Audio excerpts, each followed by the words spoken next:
The ACC, in an attempt to jump on the story as well as curb Ben's gambling addiction, announced Thursday that the Duke Blue Devils conference tournament quarterfinal game against Florida State was canceled after a positive COVID test. Subsequent quarantining and contract tracing has been taking place within the basketball program.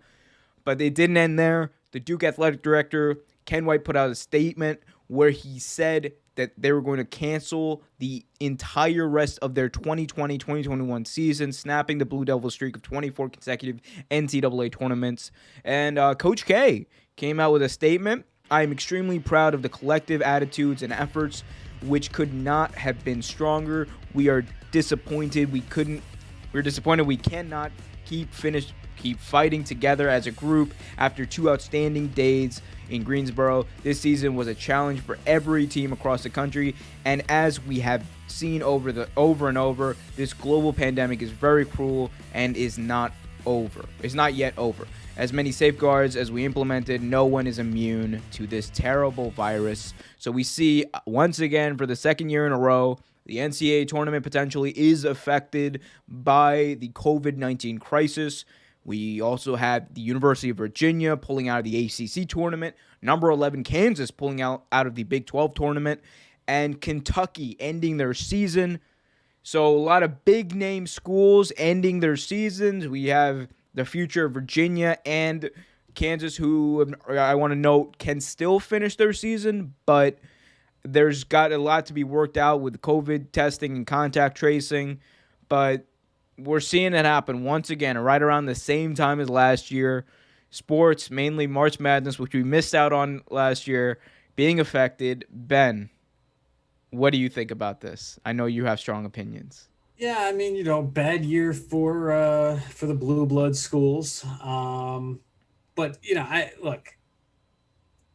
I'm not gonna get into the conspiracy that, if it existed, would say that Coach K knew that this team isn't very good this year, and in order to get out of losing his streak of 24 straight tournament appearances, he would fake a positive COVID test on his team. I'm not going to do that. I know. Wow, whopper. I would never say or nor float something as ridiculous as that. But this is just kind of the world that we're in right now, and I think Duke is probably not going to be one of those standby teams. I know they're doing standby teams this year, just in case, like somebody has a COVID problem while they're up in Indy. But I mean, who knows? I mean, if some of those like last teams out or whatever,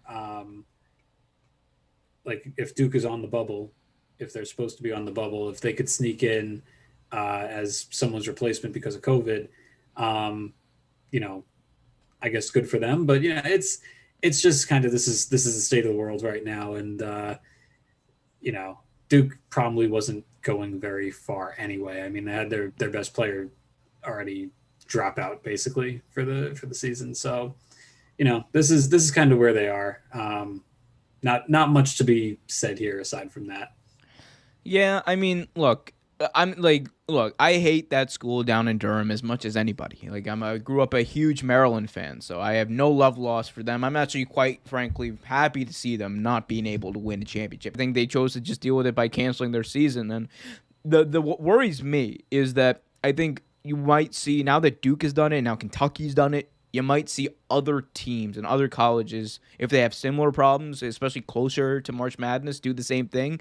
And, like, what happens if, like, we're in the Sweet 16 or, God forbid, the Final Four and, like, a team just contracts COVID and, like, even one positive COVID test on the team, the whole thing falls apart.